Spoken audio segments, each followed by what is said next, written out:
Allons-y. Giovanni est une personne que l'on pourrait qualifier à première vue de sans histoire. Âgé de 33 ans, il fait sa première apparition publique dans un article de journal. Nous sommes alors en décembre 2022 et l'article Ouest France sort. Dans ce dernier, on peut lire « Âgé de 33 ans, Giovanni Di Franco est touché par 2 maladies neurodégénératives. Face à une douleur permanente et l'absence de possibilité de rémission, cet habitant de Villedieu-la-Blouère, dans le Maine-et-Loire, a décidé d'avoir recours au suicide assisté. Dimanche 4 février 2023, il se rendra en Belgique pour être fixé sur son sort. À 33 ans, Giovanni Di Franco, chapeau vissé sur la tête et tuyau d'assistance respiratoire lui barrant le visage, a décidé de mourir. À cette date, il se rendra en Belgique afin de fixer la date de son décès. Il raconte ça calmement, tandis qu'un rayon de soleil traverse les vitres de sa maison de Villedieu et vient lui caresser la nuque. Allongé dans son canapé, on pourrait presque voir dans ce natif du Pas-de-Calais un paisible dormeur du Val. Pourtant, la liste de ses souffrances est aussi longue que celle de ses rendez-vous et soins quotidiens. Cet article est là pour nous expliquer que c'est un cas unique au monde, atteint de 2 maladies neurodégénératives, Isaac Mertens et le Steve Person Syndrome. La lecture nous montre un papa aimant envers sa fille, désemparé à cause des maladies qui le rongent petit à petit, et ayant pour souhait de pratiquer l'euthanasie en Belgique pour abréger ses souffrances. En toute sincérité, la lecture est poignante et pousse le lecteur à l'empathie avec cette comparaison au dormeur du Val, dont on connaît tous déjà la fin. Quelques autres articles de journaux évoquent la maladie de Giovanni, comme un autre article de Ouest France paru le 9 février 2023. Depuis 3 ans, Giovanni Di Franco souffre chaque jour, chaque minute. Ce jeudi 9 février 2023, il fera son avant-dernier trajet entre Beaupréau et la Belgique pour fixer la date qu'il attend depuis plus d'1 an, celle de son euthanasie. Le visage de Giovanni Di Franco se crispe de temps à autre, lorsque ses muscles se contractent sans prévenir, lui provoquant une douleur indescriptible. Alité depuis près de 3 ans dans sa maison de Beaupréau, le trentenaire souffre des syndromes de Morvan, d'Isaac Mertens, couplé au syndrome de Morsch-Voltman, dit de la personne raide. Un triple cas unique au monde sans traitement existant, ainsi qu'un autre journal local, Actu Nantes, en janvier 2023. Le mal est arrivé sournoisement début 2019. Des faiblesses au niveau des jambes, le flou total du côté des médecins. On lui prescrit du magnésium, les examens s'enchaînent, les chutes se répètent. Des crampes et des raideurs musculaires tout le temps. Et ça, c'est quand tout va bien, souffle Giovanni. À l'époque responsable d'un supermarché dans le vignoble nantais, il enchaîne les protocoles de soins. 11 au total, tous échouent. Les crises s'amplifient, à se cogner la tête contre les murs, au sens propre. J'ai dû parfois me trouver une autre douleur que celle provoquée par la maladie, jusqu'à être victime d'une fracture ouverte du nez. Il y a quelques mois, Philaes49 s'est lancé sur TikTok. Environ 16 000 personnes le suivent régulièrement sur les réseaux sociaux. Il y raconte sa maladie, explique pourquoi il compte recourir au suicide assisté et clame son amour pour sa fille de 3 ans et demi, dont il est aujourd'hui éloigné. Je me suis battu et je me bats tous les jours pour elle. Sur les 28 médicaments que je prends, ma fille, c'est le meilleur des remèdes. C'est le traitement le plus efficace. C'est la seule chose qui arrive à me faire sourire. Je suis une autre personne quand je suis avec ma fille. Encouragé par sa communauté, une cagnotte encadrée par des soignants a été lancée afin de financer une partie de ses soins. Selon Giovanni, son reste à charge pour ses dépenses mensuelles oscille entre 400 et 800 euros, une somme importante malgré sa pension d'invalidité. Après son départ, le Ligérien souhaiterait que l'argent collecté puisse aider sa fille pour financer ses études, payer son permis ou encore sa voiture. Le rôle d'un père lorsqu'il est présent, dit Giovanni. On peut dire que les journaux locaux ont pris l'affaire très au sérieux, et cela nous montre que la maladie aurait commencé en 2019 et qu'il aurait ouvert son compte TikTok en 2022. Si je devais parler uniquement de ces éléments et avec suffisamment de recul, j'en déduirais la chose suivante. Dans un premier article, on nous soumet 2 maladies, ainsi que le 4 février comme date, alors que dans un second article, on nous soumet 3 maladies et le 9 comme date d'euthanasie. Sans parler du troisième article article et le diagnostic est tombé début 2020. Il me semblait que c'était 2019 dans les articles précédents. Syndrome de Morvan et d'Isaac Mertens, 2 maladies neurodégénératives. Un double cas unique au monde. L'issue est inéluctable. La condamnation à mort. Dans quelques jours, quelques mois, personne ne le sait. On nous parle dans les 3 articles d'une condamnation inévitable, ainsi qu'un accent prononcé sur l'empathie du spectateur, en nous martelant de citations tristes de Giovanni comme celle-ci. Cette démarche est une façon de dire que la maladie ne prendra pas le dessus. De lui dire, si tu vas trop loin, si tu me fais trop mal, moi j'ai les moyens de t'arrêter et de te faire disparaître. Quand on vit dans la douleur 24 heures sur 24, 7 jours sur 7, on essaie de trouver d'autres solutions. L'euthanasie est un moyen extrême de sortir de cet engrenage, mais indispensable pour pouvoir enfin soulager ses douleurs. Giovanni s'est lancé en mai 2022 sur TikTok pour raconter son histoire. L'aspect financier a une grande place dans toute cette histoire, puisque dès le début, et comme le disent les journaux, Giovanni prétend ne pas gagner sa vie et débourserait environ 800 € par mois pour ses soins. C'est un élément qui m'étonne, puisque Giovanni, vivant en France, est censé voir une grande partie de ses soins remboursés. Mais nous allons en parler. Tout au long de son parcours, il sera accompagné de sa compagne Mayela, qui est également son assistante de vie. Cela pose déjà un premier souci, puisque ce poste étant rémunéré par l'État ne peut pas être rempli par un conjoint. Ce sont les lois. Et vous verrez que cette fraude est minime comparée à tous les points que nous allons aborder dans cette vidéo. Pour vous remettre dans le contexte, nous avons soi-disant affaire à une personne fauchée, en fin de vie, mourante, ne pouvant pas financer ses différents traitements et qui est en cours de démarche pour une euthanasie en Belgique. Pour cette vidéo, j'ai dû faire des choix et j'ai opté pour le choix suivant. Vous faire part de tous les éléments en vous exposant la réelle situation financière de Giovanni. Pendant toute la durée de cette vidéo, je vous passerai des extraits d'une conversation de 4 heures et d'aveux à demi-mot de Giovanni. Cette conversation a eu lieu lorsque j'ai réussi à prouver une éventuelle fraude et s'est déroulée entre Giovanni, Lunix, une des personnes ayant été proche de Giovanni, et Soso Soignante, une autre personne ayant été proche de lui. Vous savez tout comme moi que l'histoire commence déjà très mal, car en France, la sécurité sociale prend une grande partie des frais médicaux en charge, si ce n'est parfois la totalité. Lorsque Giovanni s'est lancé sur TikTok pour raconter son histoire, il s'est inévitablement fait une petite communauté ainsi que des modérateurs pour ses lives. Et vous allez voir que ces modérateurs ont une importance capitale également dans cette sombre affaire. Comme vous vous en doutez, si cette vidéo voit le jour, c'est que je suis parti enquêter sur le cas de Giovanni. Et ce que j'ai trouvé est très sombre. En lisant ces articles, avez-vous eu de l'empathie en écoutant son histoire? Si oui, vous avez ressenti ce que des milliers de victimes ont ressenti. Car sans prendre la peine d'enquêter, en visionnant uniquement ces articles, la façon dont parle Giovanni sur les réseaux sociaux, vous vous êtes obligatoirement laissé attendrir comme la majorité des personnes. Ce qui est tout à fait normal, puisque je ne demande pas à avoir une méfiance suprême sur les réseaux sociaux. Mais parfois, il faut sincèrement se poser les bonnes questions dès lors qu'il y a une participation financière à amener.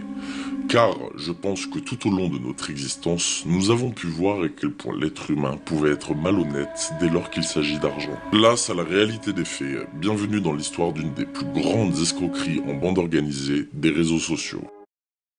Ce serait dommage si vous ratez ces offres incroyables. Perfectionnez votre style avec nos articles, profitez des livraisons et des retours gratuits. Des réseaux sociaux. En décembre 2021, quelques mois avant TikTok, sur Facebook, Giovanni ouvre une cagnotte. 1 € de solidarité pour un papa malade, mais déterminé à sauver sa maison et faire hériter des souvenirs d'un lieu que son père lui aura laissé. Ma fille, je t'aime. Ce dernier combat est pour toi. Giovanni me l'a transmis en expliquant que c'était pour refaire la chambre de sa fille. Pourtant, ce n'est pas ce qui est écrit dans la cagnotte. Il se défendait au préalable en disant que la mère de sa fille avait vidé sa chambre. Ce qui est absolument faux et ce que je peux vous garantir en ayant eu contact avec cette personne. La cagnotte stipule que c'est pour racheter la maison. Mais qu'en est-il réellement ? Déjà ici, vous pouvez apercevoir une première incohérence. D'un côté, racheter les meubles pour la chambre de sa fille et de l'autre côté pour racheter la maison. Il faut savoir que les assurances lui ont payé le crédit de sa maison à la suite de sa maladie. C'est qu'un menteur. Je ne comprends donc pas l'idée de vouloir racheter une maison qui a déjà été payée. Sans parler du fait qu'il cachait cela aux bailleurs sociaux, en ayant une deuxième maison dans le Nord considérée comme son logement principal, et pour lequel il touche l'allocation logement. Je me Dans permets les juste... suggestions, non, dans les suggestions. Je suis d'accord, je me permets juste un truc. C'est juste moi là qui viens de voir un truc. Comment tu pouvais encore percevoir l'aide au logement en avril alors que ta maison avait été payée? De quoi? En avril, là, il y avait marqué vous receviez l'aide au logement, etc. Là, c'était sur un mail bon, que t'as passé là juste avant, alors que ta maison avait été payée. Mais ça n'a rien à voir, ça. Ça, c'est pour la maison dans le Nord pour ma fille. Ok, d'accord, ok, soit, excuse-moi alors. Cette cagnotte a finalement été soldée à plus de 1600 €. Mais qui est devenu l'argent? Personne ne le sait.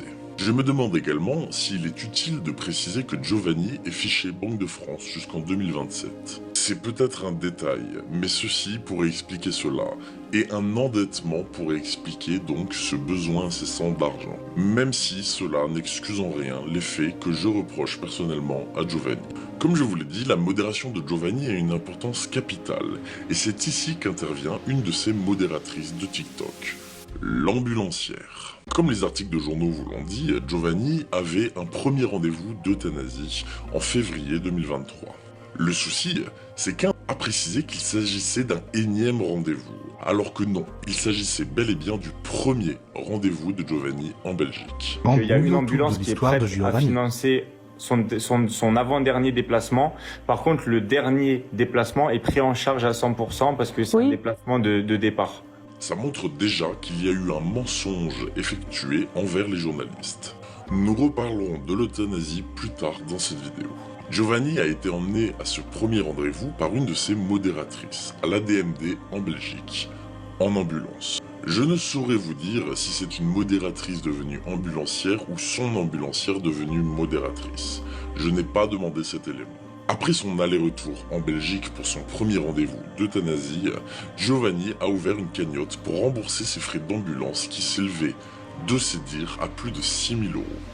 Somme qui a été récoltée par Giovanni puisqu'il avait beaucoup de soutien sur les réseaux sociaux et une communauté qui l'aidait financièrement.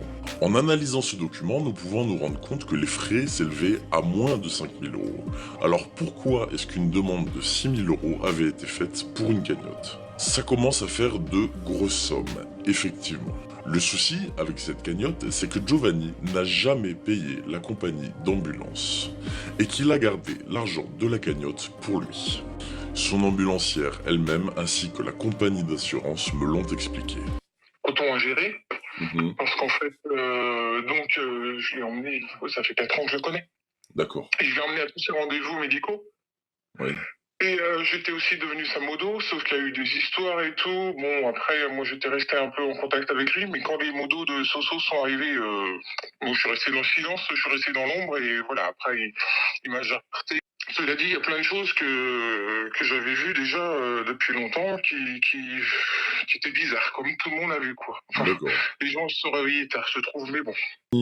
Après, je sais que l'ambulance n'a pas été payée, tu me l'as dit. Ah mais non, j'ai appelé mon chef hier justement pour lui demander, j'ai dit t'as toujours pas été payé. Non. Il m'a sorti les documents en expliquant pourquoi il n'avait pas payé.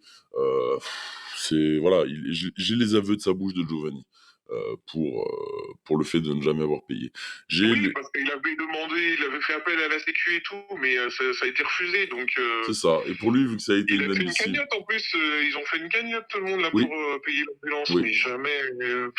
La cagnotte de 4 500 €, il a avoué se l'être mis dans les poches et de ne pas avoir payé l'ambulance. J'ai les aveux de sa bouche. Donc, sans parler du fait que j'ai eu des aveux de Giovanni lors de notre longue conversation. Giovanni expliquait que l'assurance maladie ne lui avait pas remboursé les frais d'ambulance. Ce qui est vrai. Je vous le montre ici avec ces documents. Par contre, l'argent récolté sur TikTok via sa communauté aurait dû servir à rembourser l'ambulance. Ce qui en soi n'est pas dramatique. Le problème, c'est de ne jamais l'avoir fait et d'avoir essayé de repousser jusqu'au bout et d'avoir tenté jusqu'au bout de se faire rembourser les frais pour rembourser la compagnie d'assurance et garder l'argent des réseaux sociaux. Au moment où je vous parle, la compagnie d'ambulance n'a jamais été payée puisque l'assurance maladie s'est fervement opposée au remboursement de ce trajet et Giovanni a gardé pour lui les 6 000 € que sa communauté lui avait donnés. Alors pourquoi détourner tout cet argent? Pourquoi mentir à sa communauté? Est-ce par bienveillance d'une personne malade pour tenir les gens par l'empathie pour leur faire cracher un maximum d'argent? Je me pose la question. En décembre 2022, Giovanni a lancé une cagnotte avec la cagnotte des proches. Le but de cette cagnotte était de récupérer un maximum de fonds pour les léguer en héritage à sa fille. Sur le papier, c'est une belle démarche. Mais durant toute la vidéo, veuillez ne pas oublier que cette cagnotte joue un rôle crucial dans toute cette histoire et que jusqu'à la fin, elle sera en ligne et mise en avant par Giovanni et sa communauté. Nous allons rentrer dans le vif du sujet. C'est aux alentours de mars 2023 que Giovanni fera la rencontre de deux protagonistes, Lunix et Soso Soignante, qui auront un rôle capital dans toute cette histoire. Comme le disent les anciennes modératrices de Giovanni, c'est à l'arrivée de Lunix et de Soso que nous avons été évincés, nous qui avons tant participé et qui avons tant donné. Il faut aussi se dire que ces anciennes modératrices commençaient à avoir certains doutes sur la maladie de Giovanni. Donc pour les stopper dans leurs enquêtes, cela l'arrangeait de les supprimer de la modération. Enfin voilà, on avait tous et toutes, certaines en tout cas, avaient des corps de métier qui faisaient qu'on pouvait l'aider dans ses démarches, tu vois. Donc c'était un groupe qui était assez intéressant. Donc voilà, nous on l'a connu vraiment à ses tout débuts. Il n'était pas du tout connu, il avait même pas 10 personnes sur ses lives. Et en fait, il nous a toutes virées à partir du moment où il s'est rapproché de Lunix et Soso Soignante. Il a commencé à y avoir de la discorde parce qu'on s'est posé énormément de questions au sein du groupe sur la véracité de certains faits, de certaines choses qu'il nous racontait. Et on a été honnête, on a formé des appels avec lui et on lui a balancé tous les doutes qu'on a pu avoir. Voilà, on a demandé des explications sur certaines incohérences, par exemple sur le fait qu'il conduisait, tu vois, c'est tout bête, il a été voir une de ses abonnées en conduisant. Enfin, c'est des preuves qu'on a qui sont formelles, hein. Il y avait des petites choses comme ça, on savait qu'il a réussi à remarcher, il nous l'a pas dit de suite qu'il marchait, tu vois.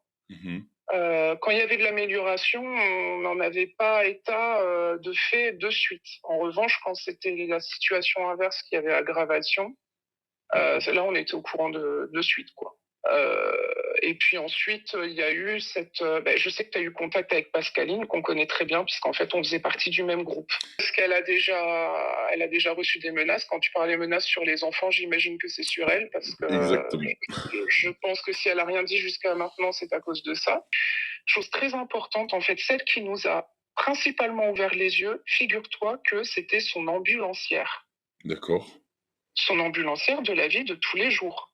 Soso et Lunix ont représenté énormément pour Giovanni et se sont lancés dans sa cause aveuglément. Mais comme tout être humain, je pense que la bonté suprême n'existe pas. Nous avons tous quelque chose à y gagner. Leur soutien était omniprésent sur TikTok et ailleurs. Ils se voyaient régulièrement et en dehors des réseaux sociaux. De nombreux lives ensemble étaient organisés, notamment des matchs TikTok, dont vous avez pu avoir un petit aperçu sur la vidéo de Ryan404 que j'ai postée précédemment, mais qui a été retirée par YouTube. Je vais d'ailleurs vous la réupload par la même occasion, en même temps que cette vidéo. Pour faire très simple, c'était le trio de la Team du Cœur, en solidarité avec Giovanni. Tout était fait pour le mettre en avant, l'aider dans sa cause, lui donner un maximum de visibilité pour qu'il puisse au mieux s'en sortir avec sa maladie. Et par la même occasion, faire en sorte qu'il y ait beaucoup plus de donateurs pour Giovanni. Soso Soignante est une aide-soignante aux 500 000 abonnés, et Lunix une personne réalisant des tableaux et de la musique sur ses lives. Il faut se dire qu'ils étaient tellement impliqués pour Giovanni que Soso avait même des portraits d'eux dans sa maison. Et lorsqu'on la voyait en live, on pouvait par ailleurs, dans ses anciennes vidéos, voir ce portrait derrière elle. Comme je vous l'ai expliqué, suite à ces rencontres, les modérateurs méfiants de Giovanni ont été évincés, pour laisser place à une grande vague de visibilité et de soutien grâce à l'aide de Soso Soignante et de l'Unix. Giovanni est passé rapidement de 16 000 abonnés à pas moins de 100 000 abonnés à son prime, ce qui n'est clairement pas négligeable, puisqu'une grande partie de ses abonnés lui vouaient une sorte de culte, dont beaucoup prenaient part financièrement. Cette vague de solidarité s'est inévitablement soldée par une nouvelle cagnotte, en profitant de la visibilité acquise. Le but de celle-ci, je vous explique. Giovanni prétendait avoir des factures d'électricité de 1200 € par mois à cause de la consommation énergétique de ses différentes machines, mais surtout à cause de son concentrateur à oxygène. Par ailleurs, au mois de septembre 2023, vous pouvez voir l'Unix sur le plateau de Samzira. Si jamais vous n'avez pas vu cette vidéo, je suis également présent sur le plateau. En parler et confirmer que oui, Giovanni avait bel et bien de grosses factures d'électricité. Du coup, une fois, on a voulu aller à sa rencontre avec Soso Soignante. Sauf que en fait, c'est un monsieur qui était sous machine à oxygène 24/24, sauf qu'il n'avait pas la machine autonome qui ne demande pas beaucoup d'électricité. C'était une machine qui pompait tout le temps de l'électricité, qui lui faisait faire des factures de 800, 700, 1000, 1200 €, etc. Il gagnait pas beaucoup d'argent, il n'arrivait pas à les payer. Du coup, on lui a fait une réduction d'électricité. En fait, on était chez lui, on a voulu faire à manger, les plaques se sont allumées, le chauffage s'est éteint.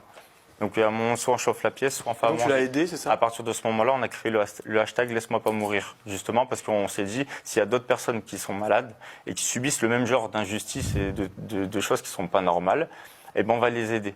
Concernant le concentrateur, vous pouvez l'apercevoir juste ici dans ces vidéos. Nous allons alors effectuer un calcul simple. Le modèle est un DeVilbiss 525 KS. Sachant que Giovanni a pour prescription 2 litres, ce modèle consomme 290 watts. Nous allons être gentils et mettre 550 watts, soit quasiment le double, dans l'idée où sa machine serait débridée telle une moto de course. Avec un prix du kilowattheure à 20 centimes selon le marché moyen à cette période, cela nous fait 993 € à l'année. Et encore, uniquement si son oxygène tourne 24 heures sur 24 et que sa machine est débridée. Aïe aïe aïe aïe, nous sommes loin des 12 000 € à l'année. Dans cette histoire, énormément de personnes ont envoyé de l'argent. Rafou Peps, l'influenceur à plus de 5 millions d'abonnés, a envoyé 1500 €. Et beaucoup de personnes sur TikTok ont donné. Ces vidéos ont énormément tourné, pour une somme totale de plus de 5 000 €. Et je vous rappelle qu'à ce moment-là, il s'agissait uniquement de payer les factures du mois en cours, soit 1200 €. Je vous l'ai dit, l'Unix, son ami, a été interrogé bien après cela chez Samzira, légèrement avant que je ne fasse éclater ce scandale. À l'époque, Soso Soignante et l'Unix envoyaient leur communauté soutenir Giovanni financièrement, en prétextant des choses telles que « il doit choisir entre manger ou se soigner ». Puisqu'à l'époque, les plombs sautaient régulièrement chez Giovanni, et nous avons pu l'apercevoir sur les réseaux sociaux. Quand on demandait des explications à l'Unix, Soso Soignante ou Giovanni, il nous expliquait que c'est parce qu'il n'avait pas payé la facture d'EDF, et que donc il lui coupait régulièrement l'électricité, ou alors qu'ils avaient baissé le régime pour le forcer à payer, et que dès lors qu'il branchait sa machine à oxygène, il ne pouvait plus mettre le chauffage ou alors ne pouvait plus cuisiner. C'est d'ailleurs cet élément-là qui a poussé toute la communauté de TikTok à donner en grande partie. Et vous vous doutez, encore une fois, qu'il s'agit là de monétisation de l'empathie. Tiens, maintenant que j'y pense, j'ai eu la chance d'interroger la compagne de Giovanni de l'époque à ce sujet. Qu'a-t-elle à nous dire sur l'EDF ? En ce moment, offrez une Smartbox et tentez de gagner un séjour en Laponie. Rendez-vous en magasin et sur smartbox.com. De l'époque à ce sujet. Qu'a-t-elle à nous dire sur l'EDF ? Bah, qu'il en rajoute un peu trop sur sa maladie déjà. D'accord. De toi, qu'est-ce que t'as vu par rapport à ça ? Par exemple, moi, quand je l'ai connu, sur les réseaux, c'était vraiment style grand malade, oxygène, voilà, la totale. Et moi, quand je l'ai vu la première fois, il avait pas d'oxygène, et il marchait pas avec sa canne, alors que quand Soso et l'Unix il débarquent, monsieur ressort l'oxygène, il ressort la canne. Enfin voilà, c'est un peu bizarre. D'accord, ok. Ça, Après, j'avais eu écho de ça. Après, je suis allé à Disney avec lui.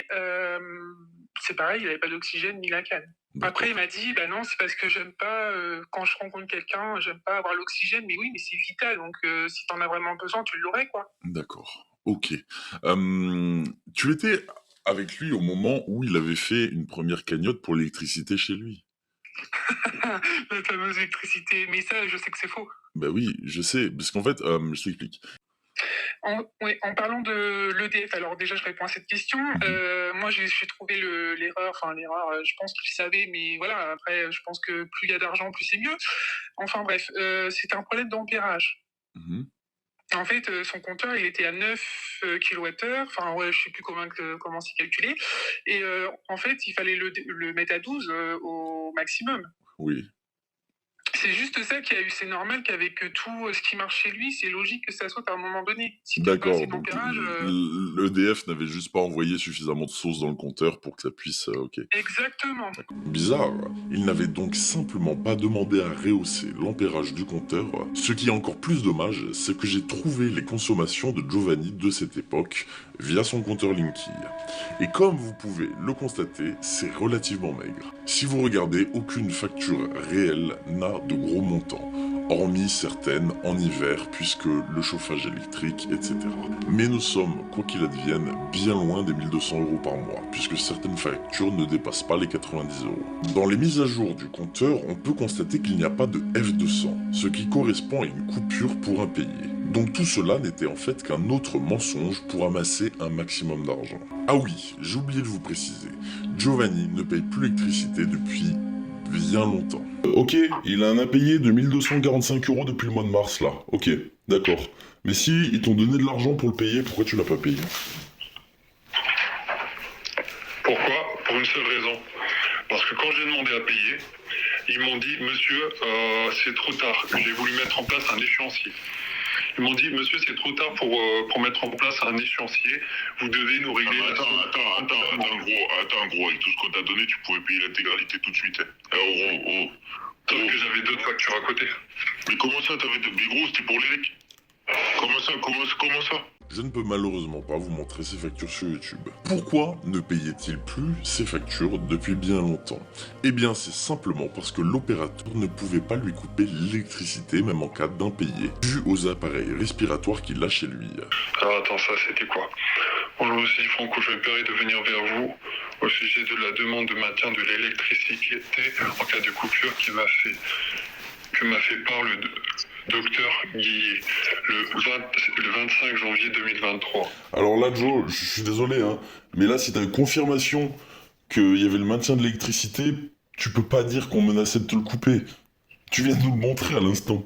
Donc, au final, pas un seul centime n'est passé dans ces factures. Et pourtant, nous avons pu voir qu'il a encore empoché plus de 5000 € sur TikTok via la monétisation de l'empathie. Je pense que ça commence à faire déjà beaucoup. 1600 €, 6000 €, 5000 €... Oui. Vous pouvez d'ailleurs le voir sur ce document que je vous affiche, puisqu'il ne s'agit pas d'une facture. Sa demande pour l'électricité et donc le remboursement de ses frais d'électricité, en plus du fait de ne pas pouvoir lui couper, a été acceptée. On vous a pris pour des cons. C'est qu'un menteur. Par contre, si on interroge l'ex-compagne de Giovanni qui vivait avec lui à ce moment-là, elle nous affirme qu'il vivait bien et ce qu'il faisait de son argent. Il était quand le classement en question? Je sais pas du tout, c'est pour ça que je te pose. Le classement il s'est fait en mai. D'accord, en mai, ok, super. Et il avait reçu combien approximativement? Dans les 37 000 €, c'est pareil que sa cagnotte en fait. Hein. C'est pour ça que j'ai pas compris pourquoi toute une cagnotte alors que l'argent tu l'as. Parce que moi il m'avait dit j'ai l'argent, mais ça me fait chier de la mettre là-dedans, alors que je peux t'aider quoi. Okay. Voilà ses paroles. D'accord. À l'heure actuelle, est-ce que tu sais si Giovanni est blinde fric ou pas? Je te pose de la façon très crue, hein, mais il m'a l'air blindé. Oui, y a pas de souci. Alors, je dirais que oui, parce que moi j'ai vécu des choses, genre il m'a payé le Disney, c'est super cher. Moi-même, je pourrais pas me permettre. Il a emmené mes enfants au Futuroscope, au Puy du Fou. Il a acheté le iPhone 14 à mon fils à 1000 €. Enfin, il y a plein d'incohérences qui est dit, mais si t'as besoin d'argent, pourquoi t'achètes des choses comme ça, quoi? Mets-les ailleurs, laisse-les pour ta fille, je sais pas. D'accord. Mais Ok. ouais, il vit un peu comme le riche, quoi. Oui, il vit sa meilleure vie de riche comme... ouais. Je vais passer Bien sur un sûr. petit truc, un élément important. Est-ce que tu Mmh. penses que l'Unix et Soso Soignante ont été manipulés par Giovanni ou est-ce qu'ils sont vraiment complices de tout ça? Moi, je dirais plus qu'ils sont complices, hein. Ils sont complices. Ils ont Ah quoi à oui, y oui, oui. gagner? Est-ce que tu saurais me dire ce qu'ils ont à y gagner? Bah, je pense que c'est au niveau, communauté. Communauté, d'accord. Parce que Ah là, oui, c'est j'ai sûr. vu à quel point la communauté de Giovanni pouvait le soutenir corps et âme. Ouais. Ok, d'accord. Parce qu'à un moment donné, l'Unix il s'est désolidarisé pardon, Ouais. de Giovanni et à un moment donné, il lui a renvoyé un message en disant ouais, il faut que je te parle parce que là, je suis en train de perdre du monde et tout. Et là, après, ils sont revenus copains, quoi. En parlant de son ex-femme, il faut savoir qu'elles ont eu une grande importance dans l'histoire de Giovanni. Toutes. Si je me permets d'en parler, c'est qu'elles ont été témoins de tout ce qui n'allait pas, lié à ses histoires d'argent, ainsi qu'à sa maladie.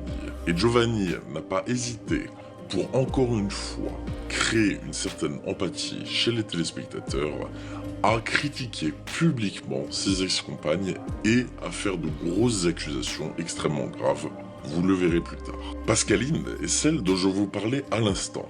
Et ayant vécu avec Giovanni, elle avait énormément de choses à dire sur lui. Il faut savoir qu'avant elle, il était avec Mayela, qui est de nouveau sa compagne actuelle, qui, à l'époque, était âgée de 17 ans. J'ai pris la décision personnelle de ne pas trop vous parler de ses ex-compagnes, puisque je n'ai pas affiché ça sur YouTube. Il faut savoir qu'avec Pascaline, un incident majeur a fait basculer leur relation, ce qui a repoussé Giovanni dans les bras de Mayela, avec qui il restera jusqu'au moment même où je vous parle. Pour mettre fin à sa relation avec Pascaline, Giovanni, à bout, usé par la maladie et le quotidien, aurait fait une tentative de suicide en prenant un surdosage de Rivotril qui lui était prescrit. Ceux qui ne le savent pas, le Rivotril est un benzodiazépine, comme par exemple celui que la majorité des gens connaissent, le Xanax. Les benzos sont des médicaments à ne surtout pas associer avec des opioïdes, ou alors en grosse quantité.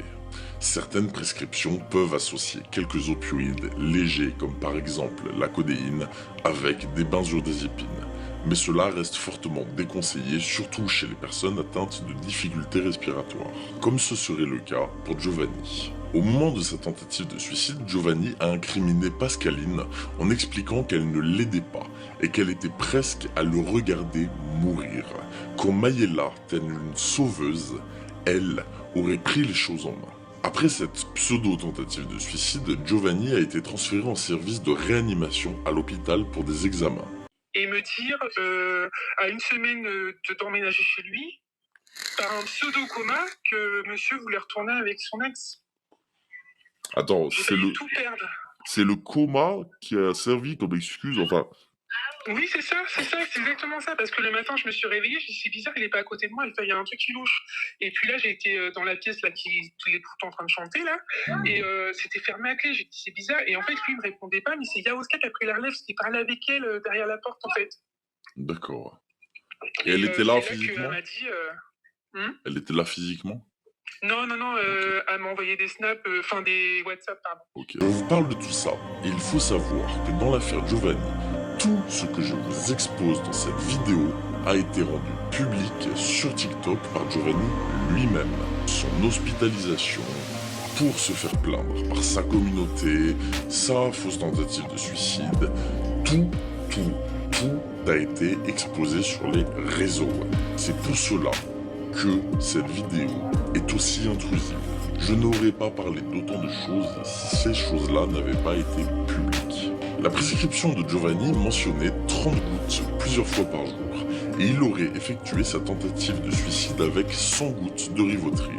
Ce qui me pose un souci sur le compte-rendu de l'hôpital, c'est que Giovanni répondait parfaitement aux tests, et était à 99 de SPO2 en air ambiant, et en état comateux, ce qui correspond à une respiration parfaite. Pour un grand malade sous oxygène, c'est littéralement suspect.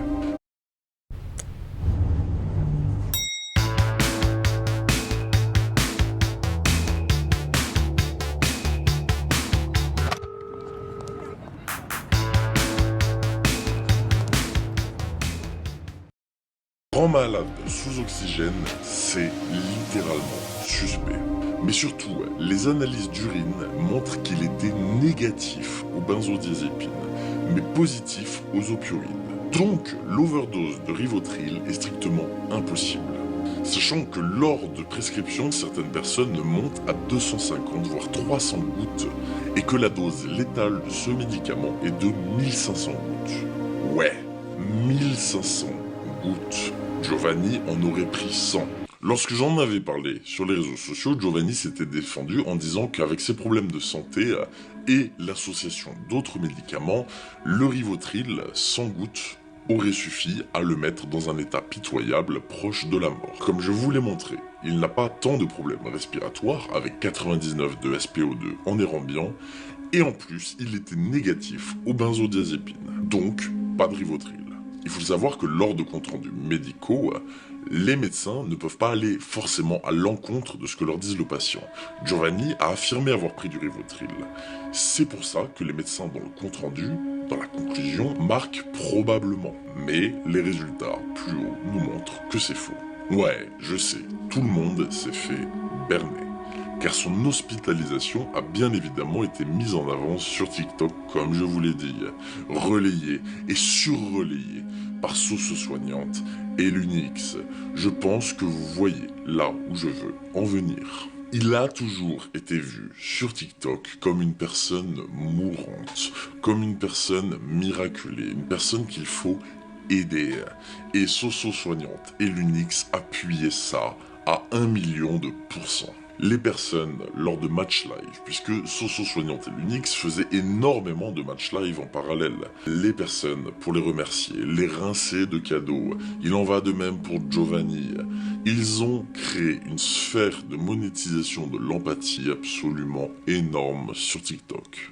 Vous allez voir par la suite que ce même compte rendu est réellement important. Pourquoi est-ce que je vous parle de la rupture avec Pascaline, sortie du fait qu'elle est des éléments extrêmement importants dans cette histoire.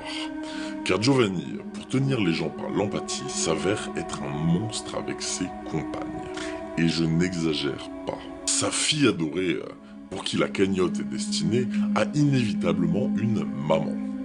Maman qui l'a accusée publiquement sur les réseaux sociaux de tentative d'homicide par surmédicamentation et de viol pendant son sommeil ou alors pendant qu'il était sous overdose de médicaments par sa faute.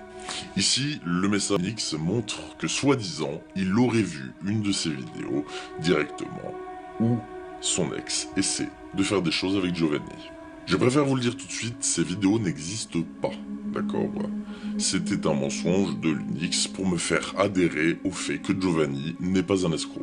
Oui, bien évidemment, ces accusations ont été portées publiquement sur les réseaux sociaux sans jamais en amener la moindre preuve, et simplement dans le but de générer encore plus d'empathie chez les gens qui le soutenaient, pour montrer qu'il n'avait personne, et que même dans son entourage proche, les gens pouvaient se montrer ignobles. Et ce n'est pas la seule à avoir vécu un enfer avec cet homme.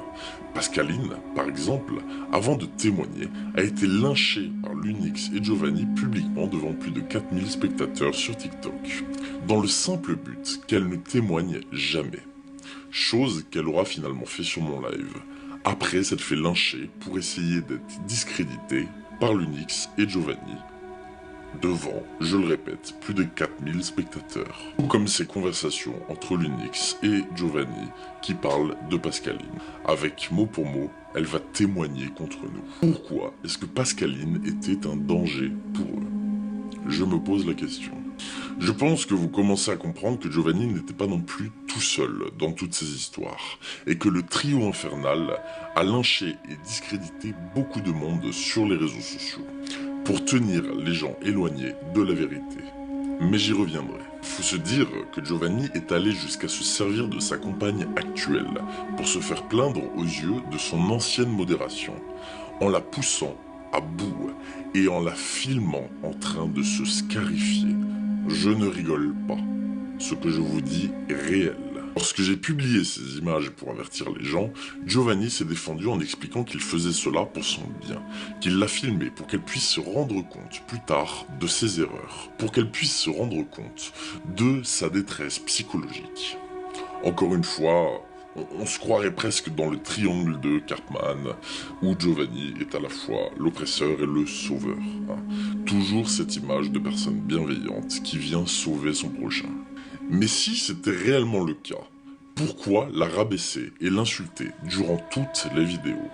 Pourquoi diffuser volontairement ces vidéos aux personnes de son entourage pour se faire plaindre et montrer à quel point Mayela serait une personne ignoble avec lui, pour encore plus attiser l'empathie des spectateurs? Il faut vous dire une chose, si réellement ces vidéos étaient destinées uniquement à lui et Mayela, elles n'auraient jamais fuité. Giovanni les avait envoyées dans ses groupes de modération en expliquant noir sur blanc, regardez ce qu'elle m'a fait, regardez la pression de cette personne, regardez mon quotidien, regardez comme elle est ignoble avec moi. Encore et toujours cette même victimisation. Je ne peux pas vous montrer les images, mais je vais vous mettre le son en voix modifiée. Envers toi, et que pourtant... Non. Mais tu t'as qu'à leur demander. Tu te fais passer pour un ange alors que t'es un démon, Yao. T'es un démon. Tu fais du mal et tu fais pas du mal physiquement. Non. Toi, tu fais les deux. Tu fais pas du mal physiquement. Tu me tires, je ne sais quoi. J'ai jamais frappé une femme de toute ma vie. Je me suis fait frapper, mais j'ai jamais frappé une femme de toute ma vie. Et là, sur ma fille, parce que j'ai du respect envers la femme. Pourtant, j'aurais pu me défendre quand on m'a mis des coups. Quand on m'a mis des coups, quand on m'a porté des coups, tu sais ce que j'ai fait? J'ai encaissé. Et je peux vous dire, pour en avoir contacté beaucoup, que toutes les personnes ayant vécu avec cet homme ont confirmé avoir vécu des faits similaires. Et malgré ça, c'est cet homme qui perdurait et empochait de l'argent sur les réseaux sociaux. Je tiens à préciser que des procédures judiciaires sont en cours de la part de certaines de ces victimes et que mes mots sont volontairement modérés. Ah oui, j'oubliais un élément extrêmement important. Avant de diffuser ces images, récemment, je les avais envoyées à l'Unix en message privé. Et devinez quoi? Il n'en avait rien à foutre et défendait encore Giovanni corps et âme, en allant même jusqu'à reparler de ces fameuses tentatives d'assassinat et de viol de la part de la mère de sa fille. Et lorsque je lui ai demandé « As-tu des preuves de cela ?» la réponse, sans surprise, fut non. Alors que plus haut dans la conversation, il m'expliquait, comme je vous l'ai dit, avoir vu des vidéos. Alors fermer les yeux sur une jeune femme sous emprise et en situation de détresse en se basant sur des éléments fictifs, est-ce là une preuve d'honnêteté? Je ne sais pas. À ce moment-là, il aurait pu me dire que c'était grave et aller dans mon sens, car j'essayais tant bien que mal de réveiller tout le monde sur le cas de Giovanni, mais en vain. Mayela est avec grande certitude sous l'emprise de Giovanni, mais au vu de l'histoire et des éléments recensés, vous pouvez vous rendre compte qu'emprise va malheureusement de pair avec complicité. Il faut se le dire, il s'est remis avec Mayela en persécutant Pascaline via une fausse tentative de suicide, en l'incriminant comme responsable et en lui mettant une étiquette de non-assistance à personne en danger sur le dos. Je vous le répète encore une fois, tout ça était public sur les réseaux sociaux. Sauf que nous n'avions jamais eu la parole et le témoignage de Pascaline, seulement la version de Giovanni. Dans cette vidéo, je vous parle d'éléments uniques, puisque c'est moi qui ai mené toute cette enquête. Je suis allé interroger toutes les victimes, l'entourage, etc. Avant de rentrer dans le corps principal de la vidéo, j'aimerais mettre une petite conclusion au vu des témoignages et des faits que nous avons pu voir. Giovanni est une personne comme tout être humain qui aime l'argent. C'est une personne endettée qui ne peut pas vraiment se servir des moyens bancaires classiques. C'est pour cela, et vous le verrez plus tard dans la vidéo, qu'il passe énormément par des comptes comme N26 et Paypal. Au-delà d'être réellement malade, mais pas en danger de mort comme il le prétend, c'est une personne qui a su jouer de l'empathie des gens pour ses propres avantages financiers via des escroqueries et des fraudes, comme par exemple l'ambulance, EDF et la chambre de sa fille. Cela pose déjà beaucoup de questions sur l'honnêteté de cette personne, puisqu'il joue énormément sur la mort, en parlant de l'euthanasie qui serait programmée pour septembre 2023. Inévitablement, les personnes dépensent bien plus sans compter pour une personne qui prétend être en fin de vie. De ce qu'on a pu voir, l'agent des diverses fraudes ne servait pas à des causes médicales, puisqu'il vit extrêmement bien. maison payée par l'assurance, salaire de son ancien travail versé par l'assurance maladie, achat d'iPhone pour les enfants de sa compagne, robot aspirateur, j'en passe et des meilleurs. Je ne cherche pas ici, sachez-le, à juger le train de vie de la personne, mais comment est-ce qu'il a acquéri ce train de vie en prétendant utiliser ses dépenses à des fins médicales. Ce que nous allons voir dans la partie suivante, c'est l'ampleur des diverses fraudes. Était-il seul ou est-ce que des personnes l'ont aidé? Quelle était la réelle situation financière et surtout, est-ce que tout cela était faux ou était-il réellement dans la situation prétendue pour amener les gens à l'empathie et donc jouer sur ce dernier sentiment? Ce qui est un élément assez impressionnant, c'est la façon dont il arrive à potentiellement manipuler ses conjointes et surtout arrive à leur mettre jusqu'à des tentatives d'homicide, etc.